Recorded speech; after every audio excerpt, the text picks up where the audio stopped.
everyone. For those who are new here, my name is Megan Skaggs, and I have been a hairstylist for almost 15 years now. And my name is Brad Skaggs, and I have a finance and real estate background for almost, 10 to 15 years now. Today, we are going to dive into a topic that is super important, but often not talked about or overlooked in hair school.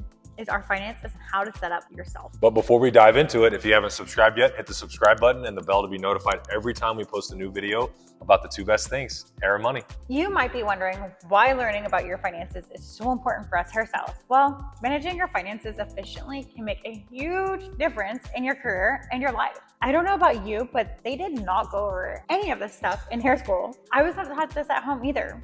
I had to learn this on the go and on my own as my career and life progressed. I am hoping to save you some time, money, and mistakes. So let's get started with the basics. The first thing we want to discuss is understanding your income and expenses. It is absolutely crucial for you to know where your money is going in your business. As a booth hairstylist, your income will fluctuate month to month.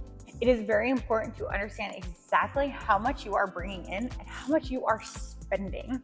I want you to know exactly where your money is going. Next, tracking your income. Keep a record of every payment you receive. We recommend using QuickBooks. You can link your business bank account to QuickBooks, and this app will automatically track your income, and you will have to manually add like cash and other things like that, but the app will do mostly everything else for you. Tracking your expenses is just as important, if not more important than tracking your income. If you do not keep track of where you're spending your money, the money tends to disappear from your account, right? Linking your business account to your QuickBooks will allow you to track each expense you make on your business account and categorize each expense. This will make sure you are hitting your numbers in your business. The next thing we want to talk about is budgeting for your business. We just discussed income and expenses, but now it's time to create a budget for your business. A budget is simply a plan for your money. So let's start with fixed costs. Fixed costs are pretty much the same every month, such as your booth rent, or if you pay an assistant the same amount every week. You kind of get the picture of that.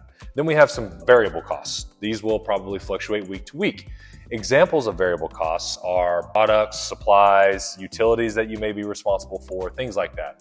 And finally, most importantly, is paying yourself first. Always pay yourself first. Aim to pay yourself 50 to 60% of what you make immediately.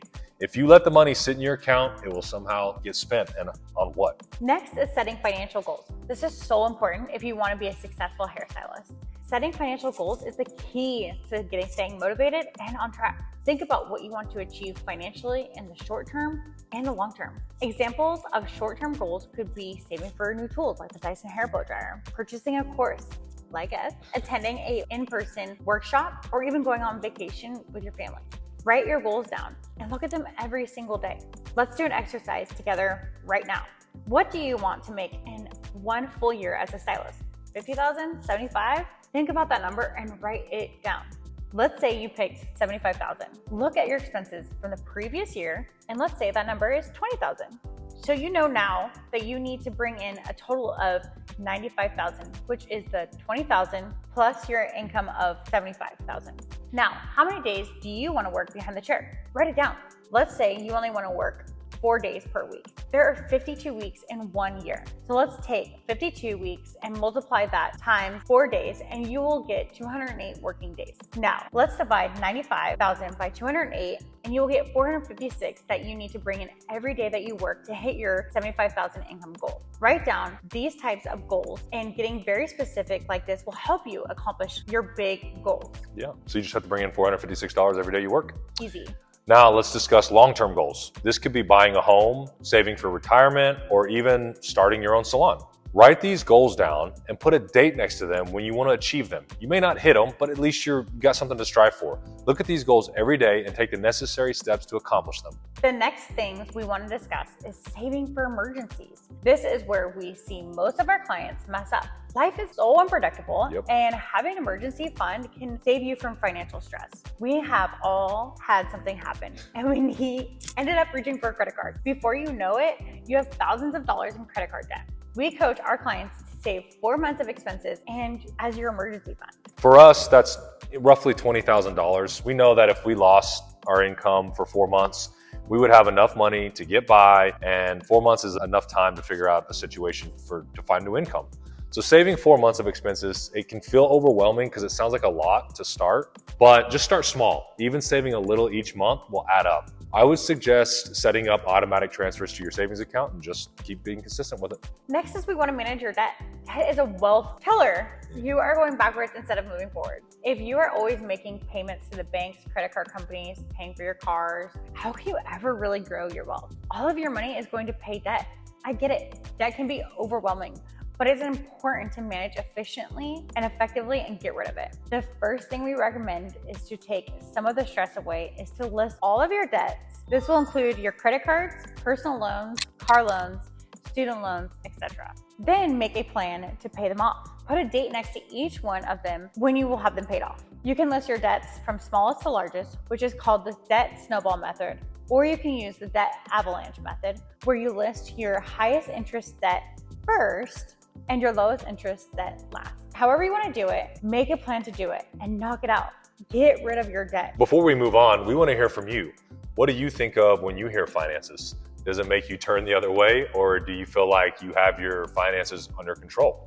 Leave a comment below and let's talk about it. Let's start discussing retirement planning. Believe me when I know retirement feels so far away and you can worry about it later. Trust me, I get it. I felt the exact same way. We want to show you the power of starting as early as possible.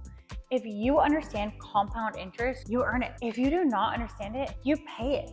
Really, really think about that. Let's go over 2 examples. Okay, let's start with Sarah. Sarah's 25. She's able to save $600 per month for 30 years. When Sarah turns 55, she will have $216,000. Not too bad, right? Well, let's compare it to what Michaela was able to do. Instead of putting $600 per month into a savings account, Michaela invests the $600 into the right investment accounts. And those investments grow an average of, let's say, 10% for 30 years. She will end up with a portfolio of almost $1.4 million.